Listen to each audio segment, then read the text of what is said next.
પંચકોશી ઉત્તર વાહિની નર્મદા પરિક્રમાનો પ્રારંભ થઈ ચૂક્યો છે, ત્યારે લાખોની સંખ્યામાં ઉમેરતા પરિક્રમાવાસીઓ માટે તંત્ર દ્વારા આ વખતે ખૂબ સુંદર વ્યવસ્થા અંતર્ગત ખાસ કરીને ડિજિટલ ટેકનોલોજીનો પણ સરસ રીતે ઉપયોગ કરવામાં આવ્યો છે.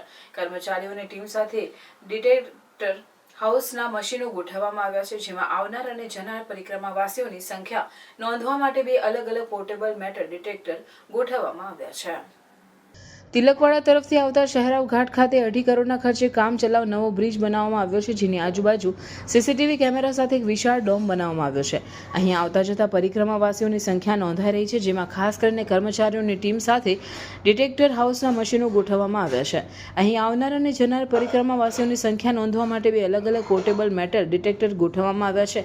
એક ડિટેક્ટર કેટલા પરિક્રમાવાસીઓ આવ્યા તેની નોંધ કરે છે અને બીજું ડિટેક્ટર કેટલા પરિક્રમાવાસીઓ પરિક્રમા કરીને પરત ગયા તેની નોંધ કરે છે.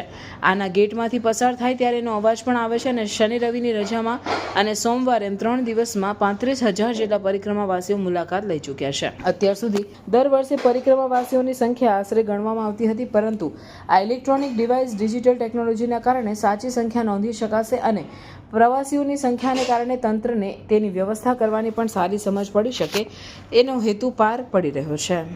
નર્મદા પરિક્રમાનો પ્રારંભ થઈ ચૂક્યો છે, ત્યારે આજથી મોટી સંખ્યામાં પરિક્રમાવાસીઓ ઉમટી રહ્યા છે. તંત્રએ આ વખતે ખૂબ સુંદર વ્યવસ્થા કરવામાં આવી છે. સામે તમે જોઈ શકો છો કે શહેરાવ ઘાટ પર સરસ મજાનો 2.5 કરોડના ખર્ચે પુલ બનાવવામાં આવ્યો છે, જેથી કરીને સામે કિનારે લોકો જઈ શકે, આવી શકે અને પરિક્રમા કરી શકે. સાથે સાથે તમે જુઓ, અહીંયા સીસીટીવી કેમેરા પણ લગાડવામાં આવ્યા છે અને ખાસ વિશેષ સુવિધા અહીંયા જોઈ શકો છો કે મેટલ ડિટેક્ટરની પણ સુંદર વ્યવસ્થા કરવામાં આવી છે, કે અહીંયાથી જે પણ પ્રવાસીઓ આવે અને જાય એની સંખ્યાની અહીંયા નોંધ કરવામાં આવી રહી છે. આ વખતે 30 થી 40 લાખ પ્રવાસીઓ આવે એવી સંભાવના છે અને એ માટે સુંદર વ્યવસ્થા કરવામાં આવી છે.